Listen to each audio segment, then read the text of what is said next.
Hello and welcome to Native Yoga Center. My name is Todd McLaughlin, and today I want to give you some tips and tricks on how to practice a pose called Marichyasana A position in Ashtanga Yoga.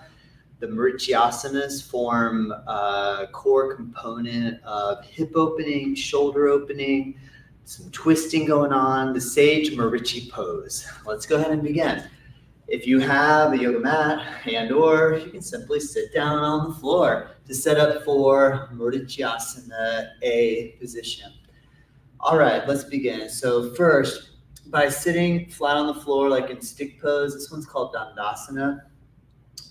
The next position is to take our right knee, bend it, and bring the heel in close to the hip.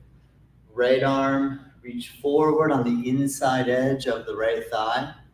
Shoulder down close to shin bone, internal rotation of shoulder, elbow flexion, hand near right side hip. Left arm, internal rotation, elbow flexion behind back, hands connect together. I'll show you some tips on if you're unable to catch. And inhale, breathe, chin, chest, lift up, look toward big left toe. Exhale, breathe, extend forward, potentially bring head down to the leg. Both sides, right side, left side, bend the left knee, bring the left heel in close to body, left arm extend forward, internal rotation, elbow flexion, hand by hip. Other arm catch behind, make the grip. Inhale, breathe, chin, chest, lift up. Exhale, breathe, extend forward over the right leg. All right, Marichyasana A. So how to begin? Where do we start? All right, well, the first key movement is hip flexion. You lean your upper body back so you're able to position the leg close to the body. And here's where we might find some challenge. First, the knee is going to flex. So we are attempting to pull the heel as close to the hip as possible. By leaning the body back, it's going to be a little easier to bring the hip or heel in close. The challenge now is flexion at the hips to be able to come forward into the inside edge of the thigh. So for beginners, what I recommend is your left leg stays straight. You put your left hand on the floor. You take your right hand, and even if I'm in this position or shape here where my foot is a long way away from my hip, I'm not able yet perhaps to be able to bring the foot all the way in and to make full knee flexion, such as this position here. So the idea is to bring the heel in as close as you're able and still balance, because typically what will happen if the body's tight, we go to pull in and at some point we would fall backward because it's so hard to get that sort of compression and or flexion at the hip. So find to the point that you're able to maintain an upright position with your upper body.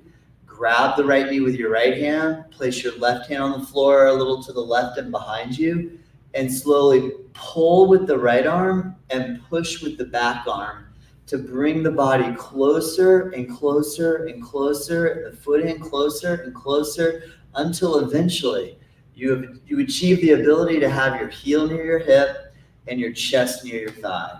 Okay, now in this position, grab your right knee with your right arm. If you use the flex of the elbow and the connection of the inner elbow against the knee, you can still position your left hand on the floor behind you. Push into your left hand, pull with your right arm, and bring your body as close as possible here. One of the health benefits is that we have the ascending colon on the right side of the body, and anytime we compress the thigh bone against the belly, it acts like a massage. And we're basically massaging and pressing into the right side of the abdomen. So this is one of the benefits. The other benefit is that you are getting your hip to open up by pulling the foot in and compressing the body. We're working some deep hip flexion. Now, the process of starting the arm wrap, this requires a fair amount of shoulder flexibility. And so what we're really going to be doing is this motion with the arm, which is called internal rotation. External rotation, we roll outward. Internal rotation, we roll forward. And so if I try to take my arm forward, the main thing really, sometimes it's just about being a little confused, right, left, outside edge, inside edge. where am I supposed to go with my arms? So let me just point this out. The right arm is going to go on the inside edge of your right thigh. So a lot of times I'll see this where the hands are behind the back and the leg is here. So close. The arms are in the right rotational motion, but what we need to do is take the right arm on the inside edge of the leg. Now, if I try to wrap my arm around my shin right now, and my elbow is not extending out further over the knee or shin, it's not going to happen. So if the elbow is back behind and I try to wrap around, it's just going to feel tight, like there's nowhere to go. So that's why the most important ingredient in the beginning is to grab the knee and to bring the body in as close as possible. Once we get this really deep, close to thigh body position, there's a chance for some arm wrapping success. We're binding the pose, we're wrapping and binding our arm around the body or around the leg. So what we do eventually with practice and over time, maybe with a little assistance from an instructor, if you want some help and someone's there to help you, you can coach them to bring you forward, but really rely on someone who's a professional that knows what they're doing. All right, unless you have a 3-year-old that you can get them to yank on your arm. All right, so what we're gonna do here is come forward, and once we can get forward, like if I set the goal that I wanna try to touch my left foot with my right hand, I can push with my left hand and reach. So one way that we can start to work this forward flexion motion is to grab a hold of the foot that's out in front and pull the body forward and through. Now, once the shoulder gets far enough forward of the leg, we are open for the next element is here for us to start to internally rotate. If we can get big clearance here, if we can get the elbow to slide all the way forward on the knee and have the knee close to the armpit, then there's a lot of room for me to make clearance with my hand and to bring the hand all the way back. Now, the other thing that I want you to focus on is that if you have a rotator cuff tear injury / you have some sort of shoulder displacement and or you have a tendency toward dislocating your shoulder, I want you to work a little differently. I think it's better to get a little bit of strength going on rather than just having the shoulder traction and be stretched really deeply. So just by engaging the musculature and pulling, this is going to help to stabilize your shoulder joint and get the muscles nice and firm first. So there's some stability. Then with the stability, we can work our range of motion and mobility, especially with the shoulder and the hips. And so as you come around and you wrap, once the hand can get by your right side pocket, then the next thing is to try to bring the hands together. Now, if I'm coaching and teaching, I can help and you're here, I can pull you a little bit and slowly help you get your hands together. However, when you're at home alone, what you can do is grab a yoga strap. Now, this is easier said than done, but what I'm gonna do is I'm gonna put the strap in the general position of where I'm gonna need it. Because where I'm gonna need it is back here where my hands can't quite reach. So one way I can do is just grab the strap once I get my arms wrapped in position, and that can give me some sort of security or touch of the hands together. Another technique is to take the strap and try to flip it back there, try to find it. So it's like you're swinging the lasso back there, but that's, that takes a little bit of practice to be able to get the swing. And that is one way. Another solution in this department is I have a doggy chew toy, which has 2 rings attached to each other that's rubberized. But what's good about this is I can angle which way I want the ring to go. So when I'm coming around from behind, you can actually just put the ring close to where your hand is, and it's a little easier to find. So where there's a will, there's a way. You can figure out a way to do it. Just get creative. And let me point out a couple of other elements. Now, with the arm wrap, the other element, let me face straight on so you can see, is that we are trying to get the thigh close to our rib cage. So what we'll see sometimes is the foot comes in and the foot will come in close to the leg. Well, what that does is it sends the knee out over this way. So that opens the space, which makes it harder to wrap because it's far away. So part of the strategy is to put about a hand's width gap in between your thigh. Or if you think if you had a block and you put a block in between your foot and your thigh, that's about the width that we would like the foot to be with this leg. The other way you can measure it out is try to look at your outer ankle bone and place your outer ankle bone about the width of the outer edge of your hip.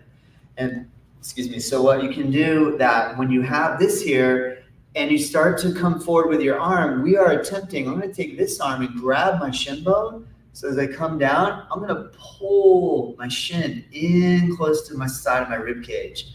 So this is a big part of it, is closing this gap. Once we have this gap closed, now the rotation motion is going to be much more fluid and easy.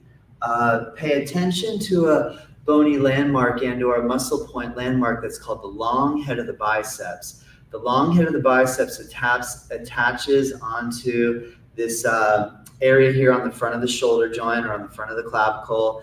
And what we got to be careful of, if you feel pain or pressure here, I want you to back off. The other place I want you to be sensitive or aware of is this portion here where the teres major and teres minor attach onto the scapula and the arm bone, the humerus.